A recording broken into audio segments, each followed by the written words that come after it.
The lane I rebuilt. He said it loudly enough for everyone at the table to hear. Go fix some computers where you belong. A few shareholders chuckled, hiding their amusement behind champagne glasses.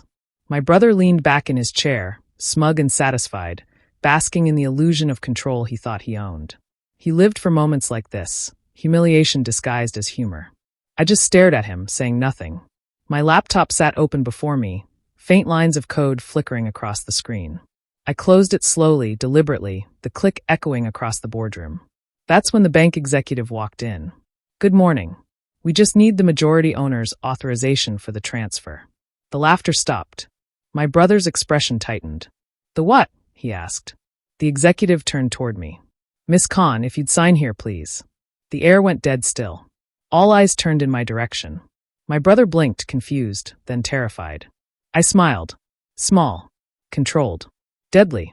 As I signed the paper, memories flooded back, the path that led me here. When our father passed away, he left us Khan Systems, the tech company he'd built from the ground up. Armin, my brother, was the golden son, charming, ambitious, ruthless. I was the quiet one, the coder buried in servers and syntax, invisible at the table. He told me I didn't understand business. He made sure the board saw me as the geek who didn't belong. For a while, I believed him. Until I started digging through the numbers he didn't want me to see. Hidden transactions, offshore accounts, shell companies tied to his old friends. Money bleeding out of the company like life from an open wound. It wasn't just greed. It was betrayal of our father's legacy and of me. I didn't confront him. That's what he expected. Instead, I listened. Watched. Learned. He underestimated silence. For months, I worked late after everyone else had gone home, building a system within the system. A mirror that recorded every falsified invoice, every illegal transfer. Time-stamped. Encrypted. Waiting. Meanwhile, Armin pushed me further out. Stay in your lane, he'd say. This is finance, not coding. Fine. I stayed in my lane. But I rewrote the entire road. Quietly, I began buying back shares, small portions, through employee trusts, vendor accounts, and shells I controlled. My cybersecurity background gave me the advantage. No one noticed. He thought I was too busy fixing printers. The night before the shareholder meeting, I entered his office. He'd left his computer unlocked, his usual arrogance.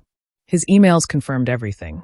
The next day, he planned to announce a merger with Nexus Global, a deal that would line his pockets and bankrupt our family's company. I didn't delete the files. I duplicated them and modified just enough details to make his entire presentation collapse in real time. While he slept in his penthouse, drunk on power, I finalized the transfer of my purchased shares into a holding company. Mine. The majority stake.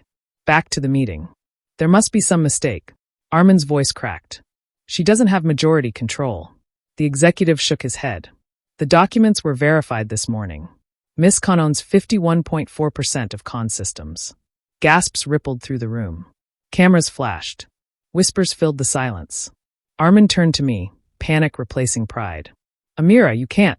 I already did. I opened my laptop again. The projector flickered to life, displaying his merger slides, but they weren't his anymore. Every falsified number. Every secret payment. Every offshore account tied to his name.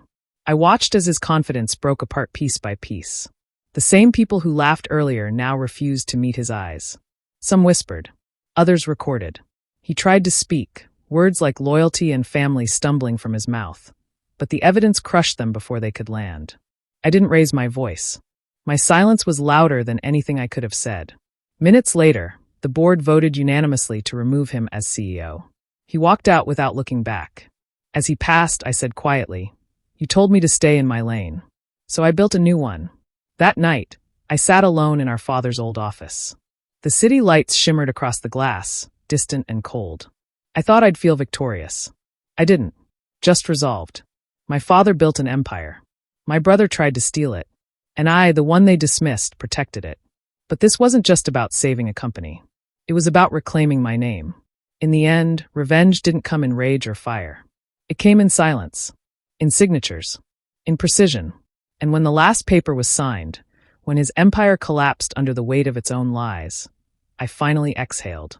Because the most satisfying sound in that entire boardroom wasn't applause. It was the quiet realization that the girl he mocked for fixing computers had just rewritten his entire world.